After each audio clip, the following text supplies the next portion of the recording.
So what happens is you go out the night before and you take a drink with your friends and somebody says, yeah, we should go skydiving tomorrow. And you go, yeah, we'll go skydiving tomorrow. Yeah. And you go, yeah. And everybody goes, yeah. Right? And you go home you by yourself. You're like, Right? You're like, well, I mean, they was drunk too. Right? So maybe they not, maybe, I mean, we don't have to go. We don't have to do it. So then that night you're laying in your bed and you just keep, and you're terrified. You keep imagining over and over again jumping out of an airplane and you can't figure out why you would do that. Right?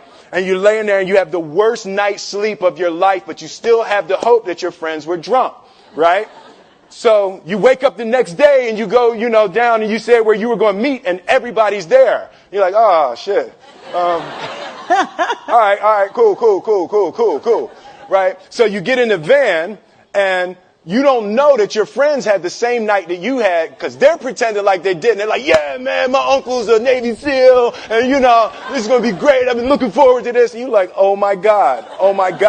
And your stomach is terrible. You can't eat and everything, but you don't want to be the only punk who doesn't jump out of this airplane. So you get there and then you have this safety brief. And you're standing there and the guys would say, well, if the chute doesn't open, what's going to happen is well, why the hell, what could happen? That the chute wouldn't open, right?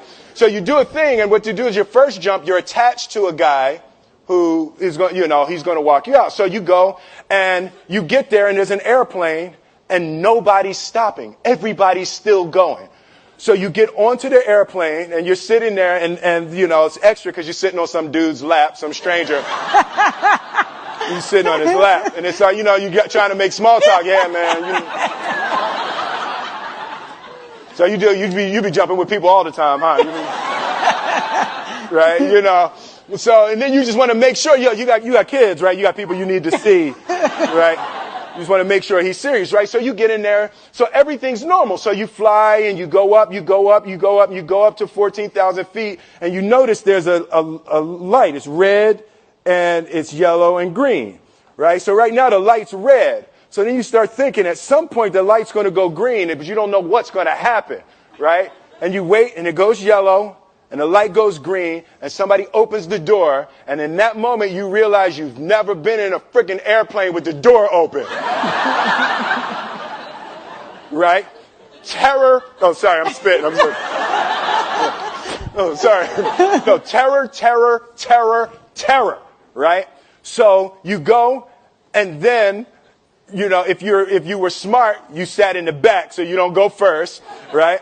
And then people start going out of the airplane and you go and the guy walks you up to the end of the thing and you're standing and your toes are on the edge and you're looking out down to death.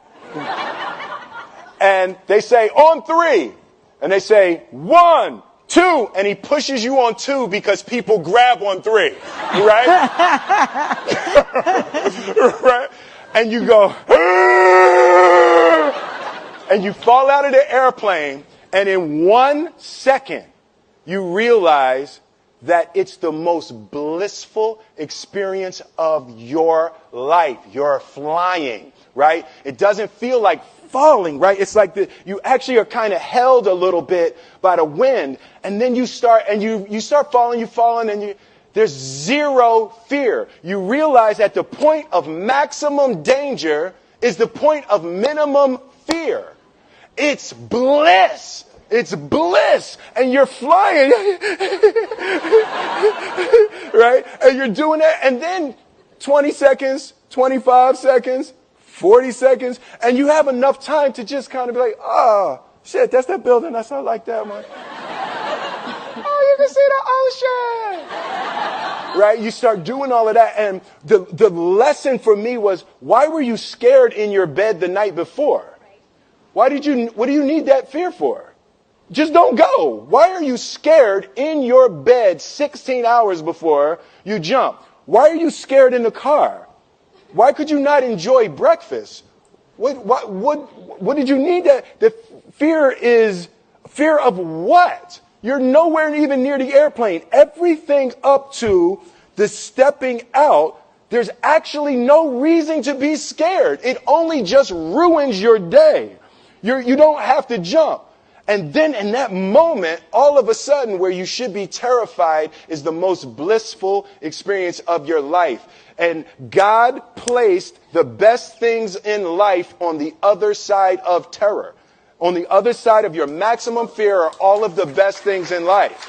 You know? Mm-hmm. So that was sorry. So that was, no, it was good. That was my experience with skydiving and fear. All right.